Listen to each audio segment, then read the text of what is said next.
रास्तों से गुंडई उंडई सब खत्म हो रही है। प्रशासन का कहीं ना कहीं डर है से न झगड़ा कर कर न किसी भी हत्या कर कर सबको समान तरीके से बढ़िया ढंग से अपना चुनाव लड़े। और इस गांव में लोग बरसात में आने के लिए सोचते थे कि हम कैसे बरसात में जाएं। मांगतपुर की जमीन है, यह ग्राम सभा धर्मांगतपुर के लोगों को यूज हो, न कि बद्धूपुर के लोगों की यूज। नमस्कार, मैं आकाश और आप देख रहे हैं नेटवर्क हिंदुस्तान में। जब हम पहुंचे गाजीपुर जिले के जखनिया विधानसभा की ग्राम पंचायत धर्मांगतपुर में, तो प्रधानी का सिलसिला है पूरा हो चुका है, 5 साल कार्यकाल पूरा हो चुका है। तो हम इसी सिलसिले में यहाँ के ग्राम पंचायत के जो प्रधान है, जो यहाँ गाँव के प्रधान, उनसे बात करते हैं कि प्रधान जी इस क्षेत्र में काम कराया कि नहीं क्या कराया। इस सिलसिले में उनसे बात करेंगे। चलिए बात करते हैं प्रधान जी से, उनकी आवाज़ से पहुँचे फिलहाल हम इस वक्त। पहले तो आपका परिचय जानना चाहेंगे प्रधान जी। मेरा नाम संजय राजभर है, ग्राम प्रधान प्रतिनिधि, और माननीय राम सूरत राजभर जो आजमगढ़ के मनोनीत एमएलसी हैं, उनका मैं जिला प्रतिनिधि भी हूँ। सबसे पहले मैं नेटवर्क हिंदुस्तान चैनल को मैं धन्यवाद देता हूँ। बधाई का पात्र हैं आप लोग कि आप लोग जा के गांव में और जो समस्या उसको उठाते हैं और धरातल पर लाकर समाज में उजागर करने का काम करते हैं। तो प्रधान जी, जैसे कि आपने 5 साल के कार्यकाल आप लोग का पूरा हो गया, तो 5 साल के कार्यकाल में धर्मांगतपुर ग्राम पंचायत में ऐसा आपने क्या काम कराया कि जो आपको लगता है कि हाँ इस ग्राम पंचायत में बेहतरीन काम हुआ और बेटा मेरे लिए बड़ा काम हुआ? देखिए, काम तो छोटा बड़ा नहीं होता है, मगर देखने में ऐसा है कि सबसे पहले मैं काम जो कराया हूँ, सबसे जो महत्वपूर्ण काम है कि मैं देखा हूँ कि कई प्रधानियों से, मतलब प्रधान 5 साल चुने जाते हैं, ग्राम के लोग चुनते हैं, और कुछ ऐसे काम होते हैं कि जो हो नहीं पाते हैं। तो मैं काम तो बहुत कराया हूँ, मगर एक काम जो है कि जो भजऊपुर में जो आरासी सेंटर बना है, वह ज़मीन बद्धूपुर के यादव समाज के लोग उसको कब्जा किए थे, और सारे प्रधान आए, किसी को रिश्तेदारी जोड़कर किसी तरह से करके उसको निकाल नहीं पाते थे। और जब मैं प्रधान बना तो मैं सोचा कि यह ग्राम सभा धर्मांगतपुर की ज़मीन है, यह ग्राम सभा धर्मांगतपुर के लोगों को यूज हो, न कि बद्धूपुर के लोगों की यूज हो। मैं उस पर काफ़ी प्रयास करके उस पर आरासी सेंटर का निर्माण कराया हूँ, जिससे गांव के लोग उसका लाभ ले सकते हैं। और प्रधान जी, बताया जाता है कि धर्मांगतपुर ग्राम पंचायत में ना जाने कितने प्रधान जी आए और चले गए, लेकिन धरातल में बहुत सारे काम नहीं हो पाएगा। जैसे कि गांव की समस्या होती है रोड की, जिससे लोग रोज का आवागमन होता है। तो हमने वहाँ जांच पड़ताल किया, गया, देखा, लोगों से बात किया। लोगों ने कहा कि जो काम 25-30 सालों के प्रधान कई लोग आए चले गए नहीं कर पाए, लेकिन आपने उस कार्य को कर दिखाया। ऐसे कैसे प्रधान? ऐसे तो नहीं सुना जाता है कि प्रधान जैसा करते हैं, लेकिन आपने ऐसा कैसे किया? देखिए, मैं गांव का बहुत बड़ा आभारी हूं, ग्राम पंचायत के हर व्यक्ति नागरिक का मैं बहुत बड़ा आभारी हूं, क्योंकि अब हम लोग के जैसे लोग अगर इस बड़े ग्राम पंचायत जो कि 14 पूर्व हैं और कम से कम 5000 वोटर हैं, यहाँ पे हम लोग के साधारण जैसे लोगों को अगर चुनाव में जिता करके लोग भरोसा जताया है, तो मैं भी उन लोगों के भरोसे पे खरा उतरने के लिए रात दिन प्रयास करके जहाँ से बन सके मैं सोचा कि जिसका जो रास्ता हो, नाली हो, खड़ंजा हो, आवास हो, पेंशन हो, जहाँ तक संभव हुआ मैं किया हूँ, और मैं करने का पूरा भरपूर प्रयास किया हूँ कि लोगों को सुविधा मिल सके। और प्रधान जी, ये भी बताया जाता है कि धर्मांगतपुर ग्राम पंचायत में लगभग कई सालों से चल रहा है कि जो एक बार प्रधानी बन जाता है, दोबारा उसके लिए प्रधान बना नामुमकिन है। इसको कैसे आप देखते हैं? ये सब लोगों की मिथ्या की बातें हैं, ऐसा कुछ नहीं है। तमाम लोग, जैसे आज वर्तमान सरकार जो भाजपा की चल रही है, लोग कहते थे कि गाजियाबाद जाने से जो भी मुख्यमंत्री जाता है वो हार जाता है चुनाव। अभी आप लोगों ने देखा है कि मुख्यमंत्री आदित्य योगी नाथ जी ने जाकर वहाँ पे गए और चुनाव दोबारा भी जीते, और आज कार्यरत भी हैं और कार्य भी कर रहे हैं अच्छे तरीके से। तो ये सब मिथ्या की बातें होते हैं कि मतलब दोबारा नहीं। जब आप समाज में हर लोगों के निचले तबके से जुड़े रहेंगे, दबे कुचले लोगों से उनकी बातों को सुनकर उनका निस्तारण करेंगे, तो ऐसा नहीं है कि एक बार चुनाव जीतेंगे फिर दोबारा हार जाएंगे। ऐसी कुछ नहीं है। वो जनता का लोकतंत्र है, वो जिसको सही मानेंगे वो जिताएंगे। क्योंकि पहले भी मैं कह चुका हूँ कि हमारे पास न बहुत धन था, न बल था, न बहुत कुछ था, लोगों का प्यार मिला, और हमारे जैसे आदमी को लोगों ने ग्राम पंचायत का चुनाव जिताया। और प्रधान जी, आपका एक व्यक्तिगत सवाल पूछना चाहेंगे कि कहते हैं कि अगर आपके पास पैसा नहीं हो तो चुनाव जीतना बहुत नामुमकिन काम है, कि विधायक शायद आप जीत सकते हैं, लेकिन प्रधान जीतना बहुत ही नामुमकिन काम है। तो आपने देखा आपके धरातल में बहुत डाउन थे, उसके बावजूद भी आपने जनता के दिलों में विश्वास बनाकर कैसे प्रधानी की सीट को अपने? देखिए, कोई भी काम हो आसानी से नहीं मिल जाता है, उसके लिए संघर्ष करना पड़ता है, मेहनत करनी पड़ती है, तभी मुकाम हासिल होता है। जिस तरह से मैं भी 2010 से लगातार जनता के बीच में रहा, सुख दुख में गया आया, और 2010 में मैं चुनाव लड़ा तो दूसरे नंबर का प्रत्याशी बना। फिर 2015 में लड़ा भी तो 950 वोट पा के चुनाव हारा। मगर लोगों के बीच में जाना आना रहा और लोगों का प्रेम मिलता रहा, और वही क्रम में चलता रहा कि जो 2021 में हमको 300 वोटों से गांव की जनता ने जिताकर इस ग्राम पंचायत की जिम्मेदारी दी, और उस ग्राम पंचायत की जिम्मेदारी को मैं बखूबी निभाने का प्रयास कर रहा हूँ। और प्रधान जी, एक सवाल की जैसे कि क्या होता है ना कि कभी कभी गांव के लोगों में कुछ आपसी झगड़ा जो भी होता है, नाली मीटर का कुछ भी का झगड़ा होता है, तो आपको प्रधान जी को सर्वप्रथम याद किया जाता है। क्योंकि कभी कभी क्या होता है ना कि एक व्यक्ति होता है कि अजय प्रधान जी लोग कहते हैं प्रधान जी के करीबी है, एक व्यक्ति होता है कि प्रधान जी के करीबी नहीं, विपक्षी पार्टी के। तो कहीं ऐसा तो नहीं है कि आप प्रधान बनने के बाद भेदभाव की मामला रखते हो? नहीं, ये सब कहने की बात है, ऐसी कुछ नहीं है। देखिए, जब प्रधान बन जाता है कोई भी व्यक्ति, तो प्रधान बनने के बाद उसके लिए सब लोग बराबर होते हैं।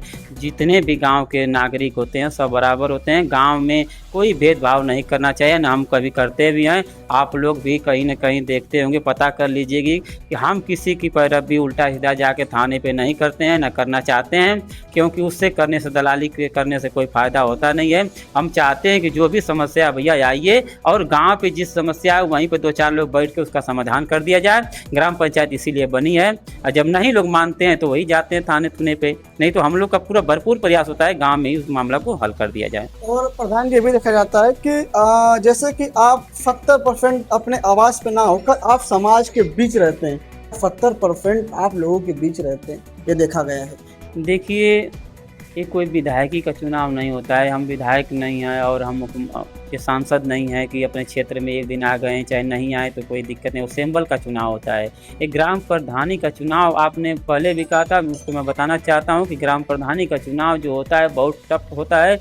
इसमें बहुत पुरानी लोग मतलब विरोधी लोग ये करते हैं कि जैसे कि इनके बाप ने किया क्या, इनके दादा ने किया क्या, उसको लेकर लोगों को बहलाना फुसलाना कि नहीं वोट नहीं देना है, ये करना है वो करना है। बहुत टिपिकल होता है। एक एक पॉइंट को लेकर प्रधानी में चलना पड़ता है, और एक एक लोगों का ख्याल करना पड़ता है कि किसी की आवश्यकता है कैसे। इसीलिए अगर जब जाएंगे नहीं, लोगों से मिलेंगे नहीं, तो फिर कैसे आगे का विकास होगा, किसी का समाधान कैसे होगा।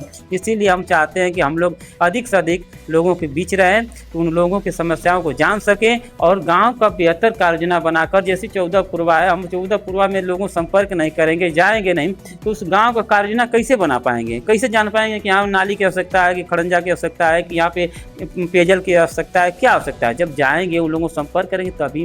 तो इसीलिए हम कहते हैं कि गांव की प्रधानी, और जो भी प्रधान हमारे भाई जीते हुए हैं, मैं उनको भी संदेश देना चाहूँगा कि आप लोग ये मत समझिए कि हमें केवल 5 साल रहना है। आप आगे की रणनीति बनाकर बढ़िया से काम करिए, और बढ़िया से जब काम करेंगे और लोगों के दिलों में राज करेंगे, वो तो अलग चीज़ है, वो कोई हराने वाला ये नहीं है। प्रधान जी, आपका तो कार्यकाल पूरा होने का हो गया है, अब चुनाव जब भी हो, लेकिन ऐसा कुछ रह गया हो जो आपको लगता हो कि धर्मागत की जनता आपको एक और मौका दे तो शायद उस चीज़ का सुधार सके और आगे बेहतरीन बेटर कर सके? नहीं, सही बात है, आपका प्रश्न उचित है, क्योंकि हम अभी भी देख रहे हैं, क्योंकि हमारा गांव बहुत पिछड़ चुका था, बहुत पीछे चला गया था। अब हम जब चुनाव जीते तो मैं खुद अपने आंखों से देखा कि किसी गांव में जाने के लिए लिंक रोड नहीं है, अभी सही तरीके से रोड नहीं बना था। अभी हमारे बगल में ही देख लीजिए कि जो बना है अभी यहाँ पे खड़ंजा नहीं था, नाली नहीं थी, उसके बगल में देख लीजिए नाली खड़ंजा नहीं था। इस गांव में लोग बरसात में आने के लिए सोचते थे कि हम कैसे बरसात में जाएँ। जब बहुत इमरजेंसी होती थी तभी लोग गाँव में आते थे, नहीं तो उसके अलावा गाँव में आने का जरूरत ही नहीं करते थे, इतनी समस्या थी बरसात में। तो अभी भी मैं 5 साल में जो भी बन सका मैं गांव के लिए किया हूं, और जनता ने मौका दे दिया तो मैं यही चाहूँगा कि अगर जनता ने मौका दे दिया तो मैं पूरा भरपूर विश्वास दिलाता हूं गांव सभा के लोगों को, आम एक नागरिक को, कि मैं पूरे गांव को चाहूँगा कि हर जगह पूरे रास्ता बन जाए जो भी थोड़ा बहुत बचा हुआ है। क्योंकि भाई देखिए, अभी तो तमाम ऐसे है कि मैं खड़ंजा लगा रहा हूँ, जहाँ मट्टी थी वहाँ मट्टी फेंकवा खड़ंजा लगाया जा रहा है। अगर अगला कार्यकाल मिल जाए तो वहाँ पे इंटरलॉकिंग देखने को मिलेगी।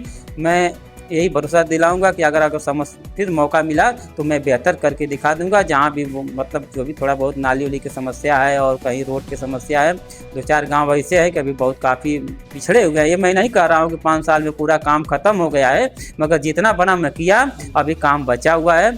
और चाहूँगा कि अगर फिर मौका मिले तो बेहतर ढंग से तरीके से 5 साल में उसको पूरा करके दिखाऊंगा कि फिर दोबारा कोई कहने वाला न रहे कि 5 साल में कुछ हुआ नहीं 10 साल में।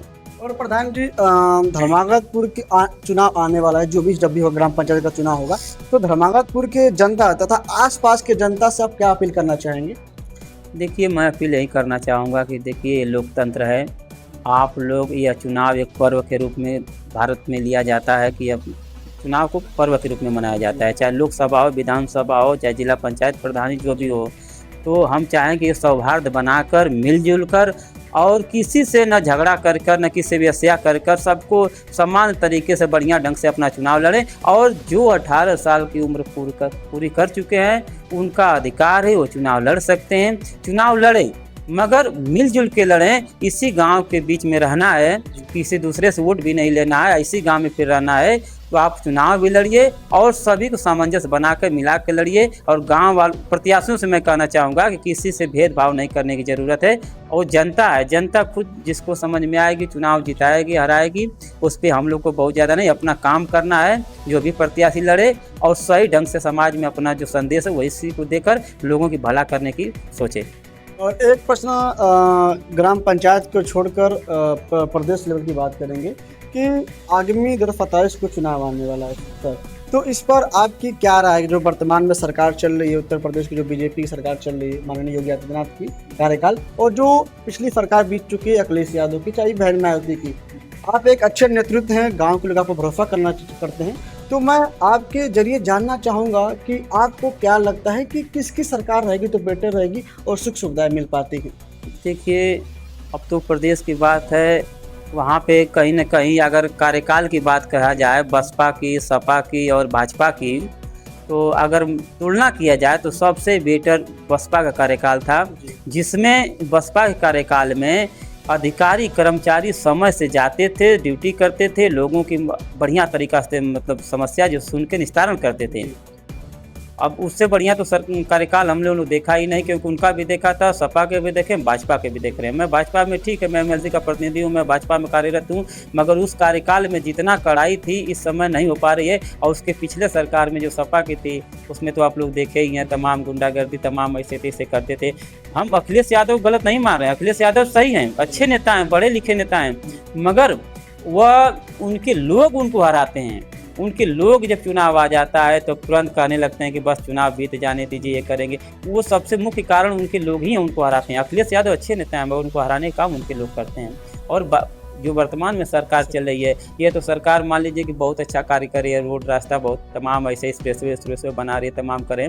एक मुद्दे पे थोड़ा पिछड़ा है कि जो रोजगार के मुद्दे पे जो युवा लोग पढ़े लिख रहे हैं, उन लोगों को मैं सरकार से ही आग्रह करना चाहूँगा आपके माध्यम चैनल के माध्यम से, माननीय योगी आदित्यनाथ और माननीय योगी मोदी जी से, कि कम से कम रोजगार के बारे में अधिक से अधिक आप लोग सोचिए, क्योंकि युवा पीढ़ी ही सबसे देश का रीढ़ होती है। युवा पीढ़ी मजबूत रहेगी तो अभी देश का भला विकास होगा, देश आगे बढ़ सकता है। और मैं क्या कहूँ, सबसे बढ़िया तो हमको कार्यकाल की बात है तो बसपा सरकार लगा। तो एक सवाल प्रधान जी है कि 2027 के चुनाव में क्या लगता है, सत्ता पलटेगी, योगी आदित्यनाथ की तीसरी बार अपनी बढ़ोतरी बनाएंगे, क्या लगता है? अभी तक तो देखने में ऐसा नहीं लगता है कि योगी आदित्यनाथ जी को हराने वाला कोई है, क्योंकि समाजवादी पार्टी विपक्ष में है। समाजवादी पार्टी को मैं पहले भी बता चुका हूँ कि उनके लोग ही हराते हैं। रह गई बसपा की बात, तो बसपा में भी बहुत नीचे चली गई है। अभी बसपा का कोई अभी नहीं दिखाई दे रहा है कि मुख्य धारा में मतलब लड़ाई में आ जाएगी। इसीलिए अगर वह जगह सपा की जगह पर बसपा रहती तो मान जाता कि हो सके लड़ाई में आकर वो सत्ता में आ सकती है, मगर अभी ऐसा लग नहीं रहा है। अभी लग रहा है कि अभी माननीय योगी आदित्यनाथ जी ही रहेंगे, क्योंकि लोगों का रुझान भी देखने में आ रहा है, क्योंकि खासतौर से गुंडई सब खत्म हो रही है, प्रशासन का कहीं ना कहीं डर है। तो इसीलिए हमको उम्मीद है कि भाजपा ही रहेगी। तो आपने प्रधान जी गुंडई की बात की, तो योगी जी कहते हैं, अरे अखिलेश जी कहते हैं कि योगी सरकार बुलडोजर के नाम से फेमस है, लेकिन वो गरीबों पर अन्य सब बुलडोजर चला देती है।